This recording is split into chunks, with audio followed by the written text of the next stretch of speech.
Perhatian, PDKT Online akan dimulai beberapa saat lagi. Mari siapkan hati kita untuk memuji dan menyembah Tuhan.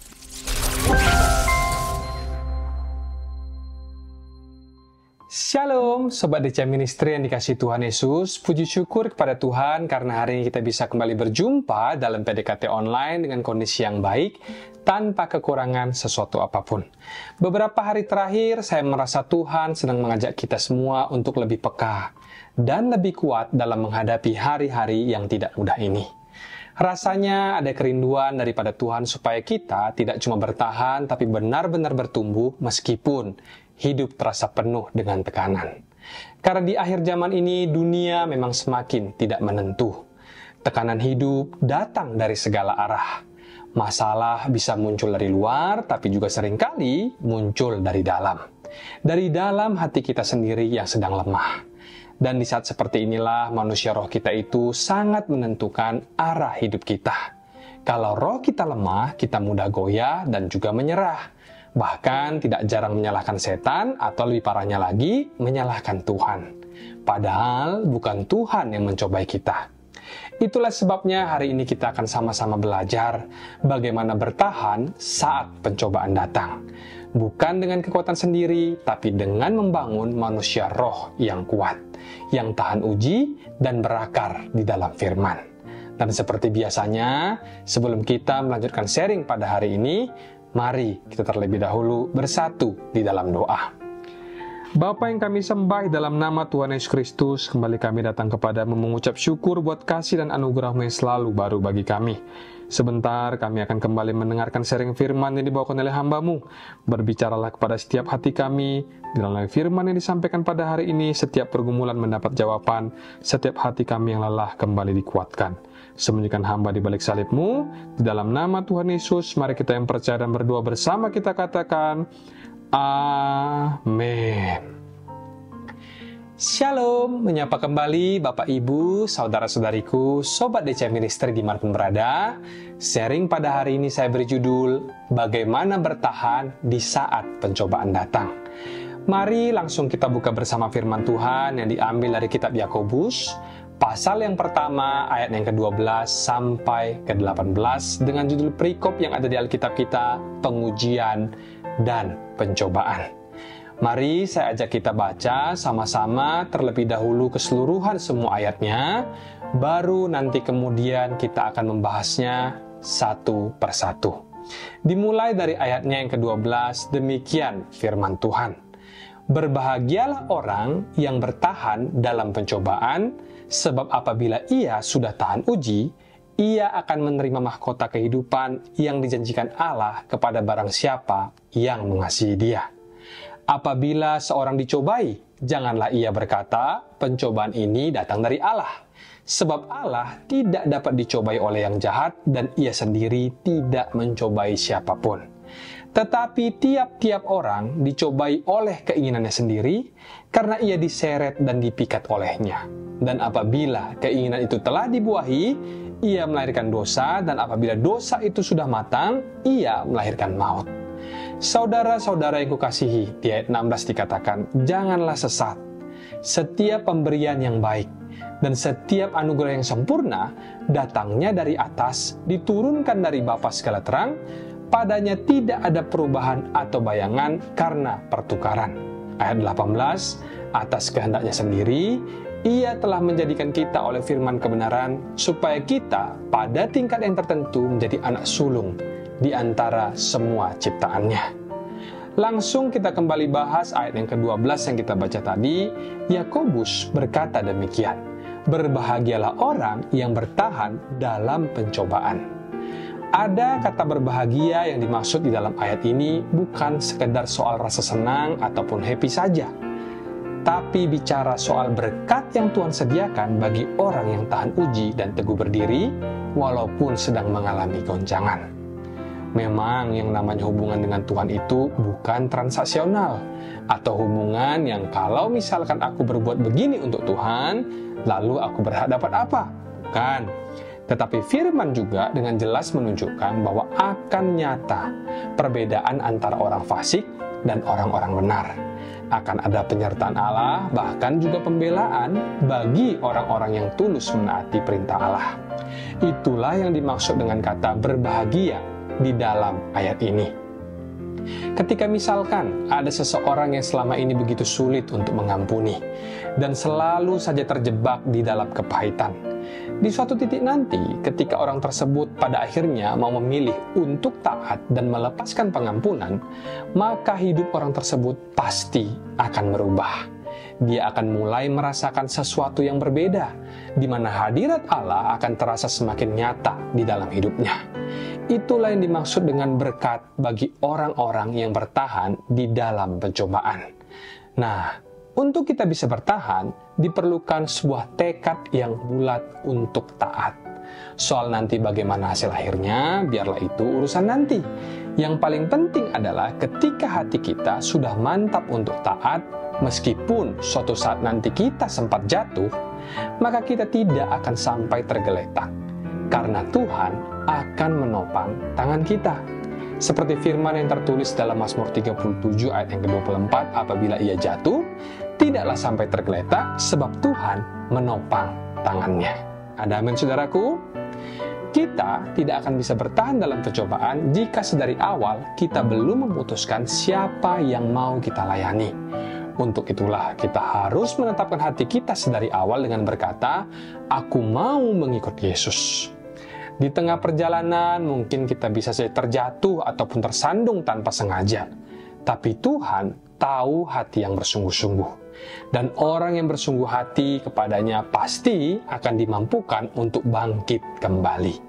Seperti Amsal 24 ayat yang ke-16 yang berkata, sebab 7 kali orang benar jatuh, namun ia bangun kembali. Yang artinya, kunci dari hidup dalam perkenanan Tuhan bukanlah tidak pernah jatuh, tetapi tidak menyerah saat terjatuh. Masih di ayat 12 bagian B dikatakan, sebab apabila ia sudah tahan uji, ia akan menerima mahkota kehidupan yang dijanjikan Allah kepada barang siapa yang mengasihi dia. Perhatikan ada kata tahan uji di ayat ini. Ini bukanlah sekedar bertahan dari godaan, tetapi berbicara tentang hidup yang diakui dan dikenan oleh Allah.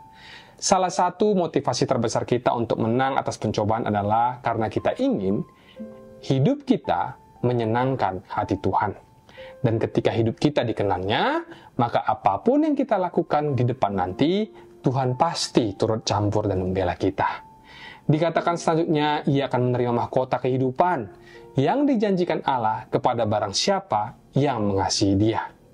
Kalimat ini tidak hanya bicara tentang berkat pada hari ini, tapi juga bicara mengenai janji-janji Tuhan untuk masa depan kita. Misalkan, ketika masa pacaran kita menjaga kekudusan, maka Tuhan sedang dan akan menyiapkan berkat khusus di dalam pernikahan kita nanti. Atau ketika ada anak muda yang hari-hari ini mau memilih untuk setia di masa mudanya kepada Tuhan, maka Tuhan sedang merencanakan masa tua untuknya yang penuh dengan penggenapan janjinya. Dan bukan hanya berhenti sampai di situ saja, karena mahkota kehidupan di sini juga berbicara tentang upah kekal di sorga, yang artinya setiap kali kita bertahan dalam pencobaan berarti kita sedang menabung sesuatu di dalam kekekalan. Begitulah kira-kira cara polos kita memandangnya.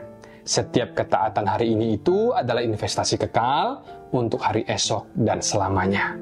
Tapi ingat, motivasi kita yang tertinggi untuk tetap taat dan tidak jatuh dalam pencobaan itu adalah kasih. Karena kita mengasihi Yesus. Seperti seorang ayah yang mencintai anaknya, meskipun sedang marah besar, dia bisa menahan diri untuk tidak menyakiti. Bukan karena dia tidak mampu, tapi karena dia mengasihi anaknya. Kasihlah yang membuat kita berkata tidak kepada dosa. Dan sekarang kita akan masuk ke bagian yang berikutnya, bagaimana caranya bisa bertahan di saat pencobaan datang. Di ayat yang ke-13, Yakobus berkata begini, apabila seorang dicobai, kata apabila di sini bukan sedang membicarakan kemungkinan, tetapi sebuah kepastian, yang artinya pencobaan itu bukan sesuatu yang mungkin terjadi, tetapi pasti akan dialami oleh setiap orang percaya. Yesus sendiri sudah mengingatkan dalam Yohanes 16 ayat 33, dalam dunia kamu akan mengalami kesusahan, tapi kuatkanlah hatimu, Aku telah mengalahkan dunia. Yang artinya bahwa pencobaan adalah bagian dari setiap perjalanan hidup kita sebagai orang percaya. Namun yang terpenting bukanlah pencobaannya, melainkan bagaimana kita meresponinya. Sebab itulah nanti yang akan menentukan hasil akhirnya. Lalu kemudian dengan tegas Yakobus memberi peringatan. Janganlah ia berkata, pencobaan ini datang dari Allah, karena Allah tidak dapat dicobai oleh yang jahat, dan ia sendiri pun tidak mencobai siapapun. Seringkali di saat kita jatuh, kita cari-cari alasan untuk pembenaran diri. Ketika kita jatuh, mungkin kita sering berkata, namanya juga manusia. Atau, nggak apa-apalah sekali-kali jatuh, semua orang kan juga gitu, semua orang kan juga pernah melakukan hal yang sama. Nah, kalimat-kalimat yang demikian itu kedengarannya ringan dan enak di telinga kita. Tapi justru itulah yang akan melemahkan kita dari dalam. Atau ada dari kita yang kadang berkata, aku jatuh kali ini karena iblisnya terlalu kuat. Hati-hati juga dengan sikap menyalahkan setan seperti ini untuk semua keputusan kita. Karena firman Tuhan kan sudah dengan jelas berkata bahwa roh yang ada di dalam kita, yaitu Roh Kudus, itu jauh lebih besar daripada roh-roh yang ada di dalam dunia ini. Setan itu memang bisa menggoda kita dari luar, tapi kalau manusia roh kita kuat dan stabil, mau pencobaan gimana pun tidak akan mempan. Karena itu hati-hatilah dengan perkataanmu, termasuk juga kata-kata yang tidak kau ucapkan tapi sering muncul di dalam hati dan pikiranmu. Jangan jadikan itu sebagai alasan untuk pembenaran diri. Dan kalau yang satu ini parah sih, jangan sampai kita menuduh seolah-olah Tuhan yang mencobai kita. Yakobus dalam perikop ini bilang dengan jelas, jangan sesat. Allah tidak bisa dicobai oleh yang jahat dan ia sendiri tidak mencobai siapapun. Kalaupun Tuhan mengizinkan sesuatu terjadi atas hidup kita, itu tujuannya bukan untuk menjatuhkan tapi untuk menguji dan membentuk kita. Disinilah bedanya Tuhan dan setan. Tuhan itu menguji untuk melatih dan menyempurnakan kita, namun setan mencobai untuk menjatuhkan dan menghancurkan kita. Jadi jangan sampai ada dari kita yang marah kepada Tuhan jika suatu saat mengalami sebuah masa sulit ataupun pergumulan yang berat. Ingatlah, Tuhan tidak sedang meninggalkanmu, Dia tidak hanya peduli pada keadaanmu hari ini, tapi Dia sedang mempersiapkan engkau untuk menerima mahkota kehidupan yang kekal. Pikiran Tuhan itu jauh melampaui apa yang kita bisa lihat sekarang karena Dialah Allah yang kekal.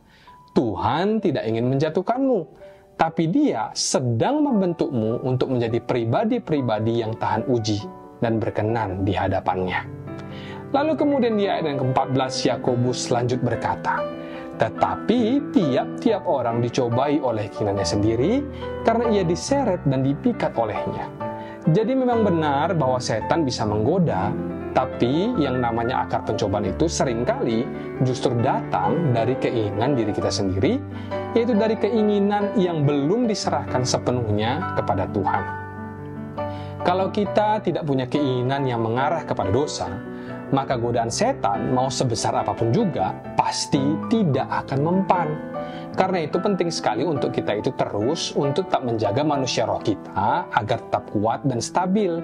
Karena kalau roh kita kuat, kita bisa berkata tidak dari dalam, kita bisa menolak godaan tanpa harus banyak drama. Janganlah kita sibuk tengking-tengking setan, tapi hati kita sendiri masih melekat pada apa yang setan tawarkan. Di satu sisi, mulut kita berkata, nyahlah iblis. Tapi di sisi lain, hati kita masih kepengen barangnya. Maka wajar saja orang yang begitu, ucapannya tidak punya kuasa. Karena mulut dan hatinya tidak sinkron. Kuncinya itu terletak kepada keselarasan antara mulut dan juga hati. Kalau hati sudah diserahkan sepenuhnya kepada Tuhan, maka apa yang keluar dari mulut kita akan mengandung kuasa daripada surga. Kita bisa berkata, nyahlah iblis, dan iblis benar-benar akan nyah. Iblis tidak takut kepada besarnya volume suara kita, tapi iblis takut dan tunduk kepada otoritas yang lahir dari hidup yang selaras dengan kehendak Tuhan. Itu sebabnya di saat Yesus dicobai di padang gurun, Dia tidak perlu teriak-teriak. Cukup dengan berkata satu kalimat, enyahlah iblis, dan iblis benar-benar pergi.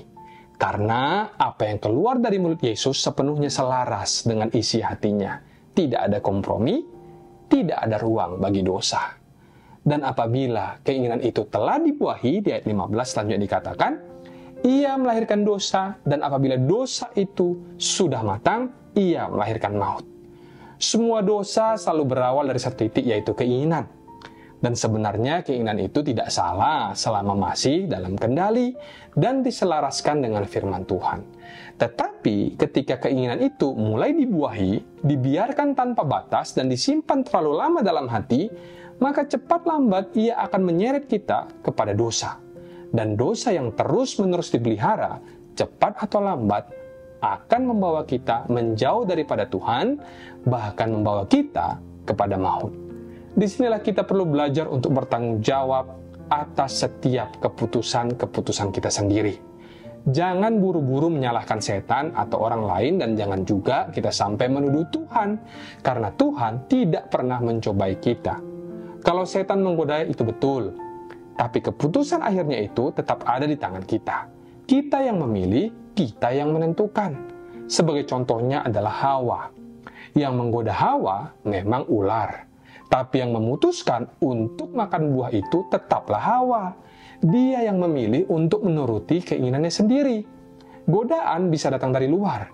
Tapi kalau dalam hati kita tidak ada komitmen, keinginan itu bisa tumbuh diam-diam dan akhirnya melahirkan dosa. Sebaliknya, kalau sejak awal hati kita sudah bulat untuk berkata, aku tidak mau kompromi dengan dosa, maka godaan sebesar apapun tidak akan bisa menggoyahkan kita. Tapi kalau dalam hati kita masih ada niat yang tersembunyi, nah disitulah pencobaan bisa masuk dengan sangat mudah. Dan ini tidak hanya bicara soal dosa saja, tapi juga tentang bagaimana kita mengambil keputusan-keputusan dalam hidup kita, baik keputusan kecil maupun juga keputusan besar. Contohnya, ketika kita harus memilih jurusan kuliah, pekerjaan, ataupun pasangan hidup, tentu saja Alkitab tidak menuliskan secara eksplisit, kamu harus kuliah di jurusan manajemen, atau kamu harus menikah dengan si A. Tapi Tuhan memberikan kepada kita hikmat lewat firman-Nya dan bimbingan Roh Kudus-Nya untuk membuat pilihan-pilihan hidup kita di dalam iman. Dan kalau kita sudah memilih, maka jalanilah pilihanmu itu dengan hati yang mantap. Jangan setengah hati. Jangan di tengah jalan malah bertanya-tanya lagi, ini benar nggak sih dari Tuhan? Karena setiap pilihan dalam hidup, sekecil apapun, pasti akan diuji. Adanya tantangan bukan berarti pilihanmu salah. Tapi kalau Anda berkomitmen, maka Anda akan terus melangkah sambil mengandalkan Tuhan. Contohnya dalam pernikahan. Bagi yang sudah menikah, kalau kita sudah berdiri di altar dan berkata, aku bersedia kepada pasangan Anda, maka kita harus menjalani pernikahan itu dengan komitmen yang penuh. Jangan nanti baru beberapa tahun berjalan, lalu muncul pertanyaan, benar nggak sih ini jodohku? Saudaraku, yang namanya pernikahan itu pasti punya tantangannya sendiri-sendiri. Tapi kesetiaanmu di tengah tantangan itulah yang akan memperkuat fondasi kehidupanmu.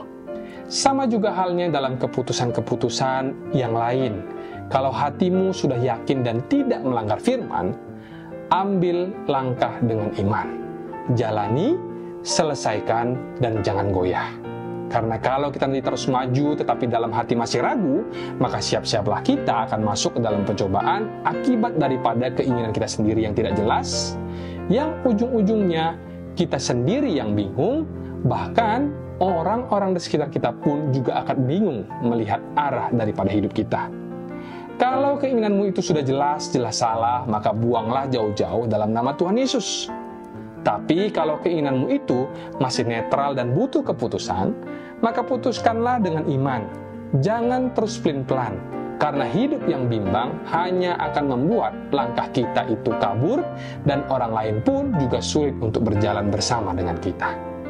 Lalu di ayat 16 Yakobus berkata, saudara-saudara yang kukasihi, janganlah sesat.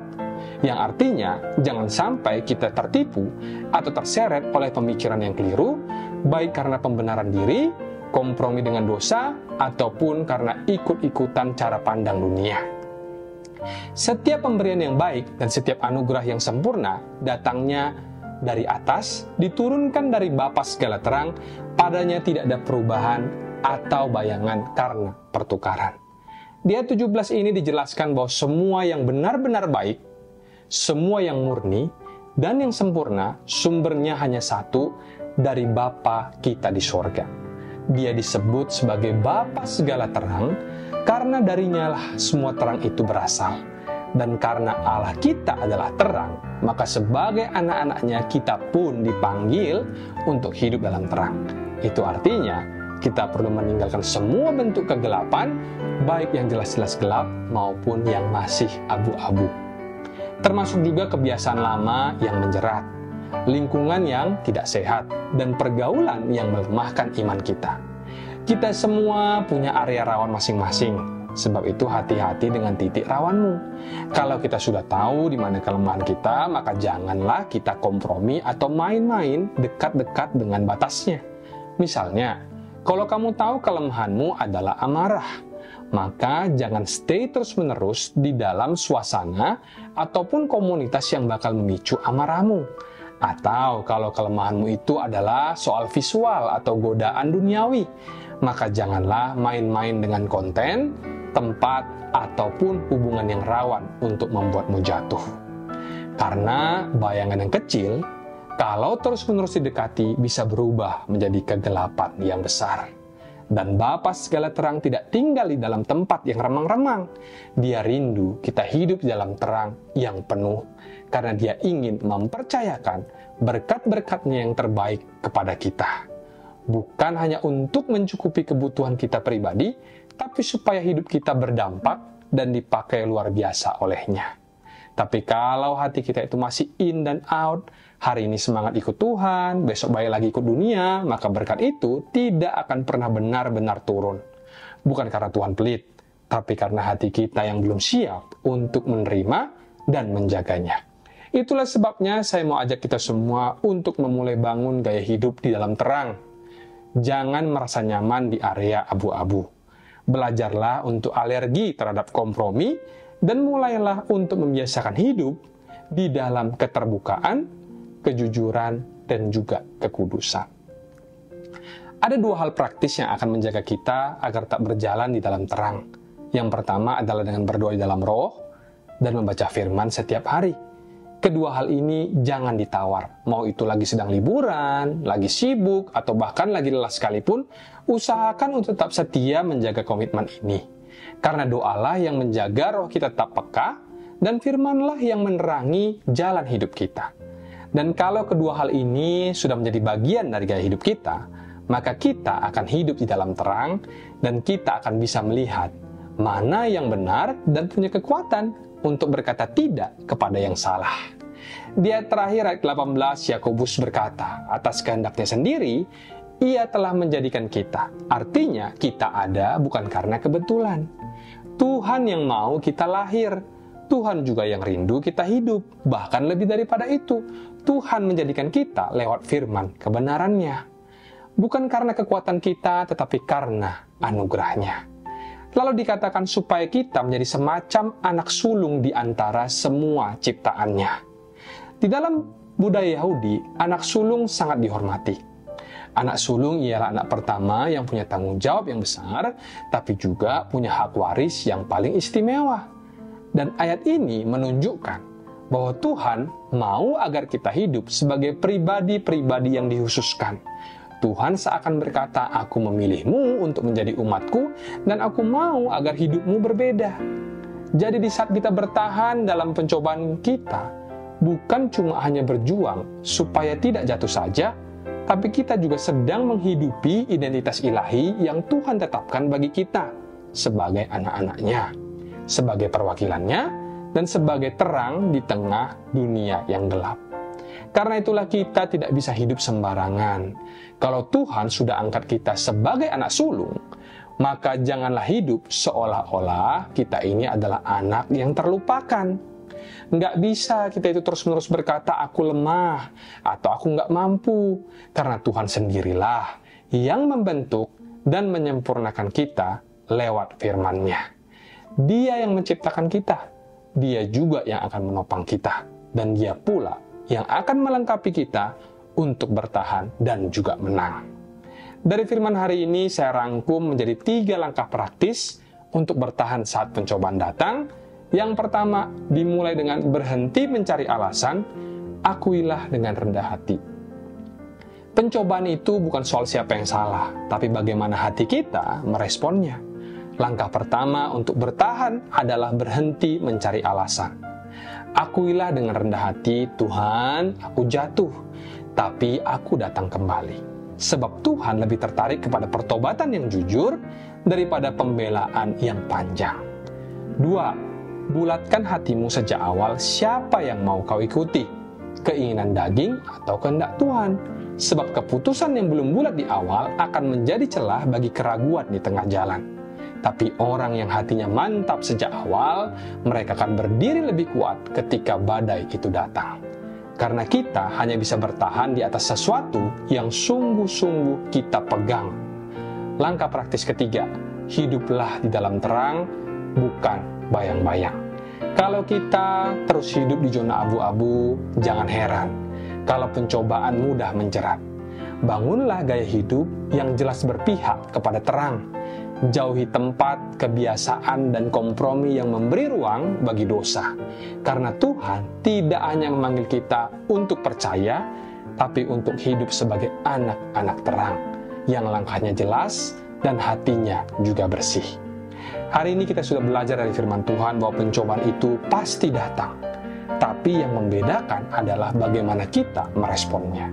Tuhan rindu agar kita menjadi pribadi-pribadi yang tidak mudah goyah, bukan karena kekuatan kita sendiri, tetapi karena pertolongan Tuhan. Jangan biarkan pencobaan merampas panggilan dan warisan rohani yang Tuhan sudah siapkan untukmu. Ketika kita memutuskan untuk hidup dalam kasih, taat dalam iman, dan bertahan dalam ujian, kita sedang berjalan menuju mahkota kehidupan yang dijanjikan oleh Tuhan. Kalau hari ini ada area dalam hidupmu yang terasa berat, atau kalau ada godaan yang terus-menerus menarikmu menjauh daripada Tuhan, jangan takut untuk datang kepada Tuhan, sebab Ia tidak mencari yang sempurna, tapi Dia mencari yang mau berserah. Demikian sharing hari ini, mari kita tundukkan kepala dan satukan hati di dalam doa. Tuhan Yesus, terima kasih untuk firman-Mu pada hari ini. Kami percaya Engkau tidak pernah mencobai kami, tapi Engkau melatih kami untuk taat supaya kami kuat dan layak menerima mahkota kehidupan yang Engkau janjikan. Hari ini kami datang dengan hati yang terbuka mengakui bahwa seringkali kami menyalahkan, mencari-cari alasan atau bahkan lari dari tanggung jawab atas pilihan kami sendiri. Tapi hari ini kami mau berubah ya Tuhan. Kami mau belajar bertahan karena kami tahu Engkau tidak pernah meninggalkan kami bahkan di tengah-tengah pencobaan. Bangunlah manusia roh kami ya Tuhan, jadikan kami pribadi yang tidak mudah digoyahkan, yang berakar dalam kasih-Mu dan yang taat kepada kehendak-Mu yang kudus. Hari ini kami juga mau berdoa buat setiap sobat Jam Ministry di mana mereka berada, buat roh mereka yang sedang dalam proses, dalam tekanan atau dalam pencobaan. Kiranya Roh Kudus yang menguatkan, meneguhkan, dan memenuhi hati mereka dengan damai dan keberanian untuk tetap bertahan dan menang. Bersama dengan Engkau, kami akan terus melangkah dalam iman. Dan bersama Engkau kami percaya, kami pasti menang. Di dalam nama Tuhan Yesus Kristus, mari kita yang percaya dan siap hidup dalam berkemenangan. Bersama-sama kita katakan, Amin. Mari kita buka hati dan angkat tangan kita untuk menerima berkat daripada Tuhan. Terimalah kiranya berkat dari Allah Bapa. Cinta kasih Tuhan Yesus Kristus, penyertaan Allah Roh Kudus akan menyertai hidupmu mulai hari ini bahkan sampai kali yang kedua Tuhan Yesus datang menjemput kita, namamu tercatat di dalam kitab kehidupan. Di dalam nama Tuhan Yesus yang percaya dan berkati, katakan bersama, Amin, Amin, Amin. Tuhan Yesus memberkati, Shalom dan sampai jumpa.